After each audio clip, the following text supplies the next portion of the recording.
Aloha, I'm going to teach you how to get access to your telehealth program on your computer. So the things that you're going to need is a computer with a microphone and a webcam, a good internet connection, and we either have to use Firefox or Chrome web browsers.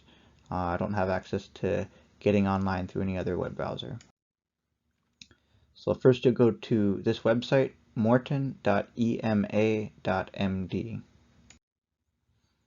You'll then click on Continue as Patient, and you're going to type in your username and password. So your username is going to be your first name and last name, all lowercase. So for example, mine would be Paul Morton. And then your password is going to be Aloha123. That's with a capital A. Once you log in, you're going to be prompted to change your password. Just make sure you change it once you log in because we want to keep your information private. If you do forget your password, please let us know and we can always reset it for you.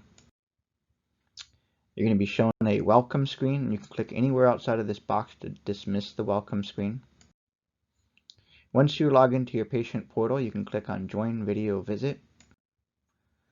It's going to show you a terms and conditions section. You're going to have to click on Agree in order to proceed with modern medicine. That's the provider that I'm using for my telehealth service. You're going to then need to provide the computer with access to your microphone and camera. And then you're going to see me. Look forward to seeing you soon. Aloha.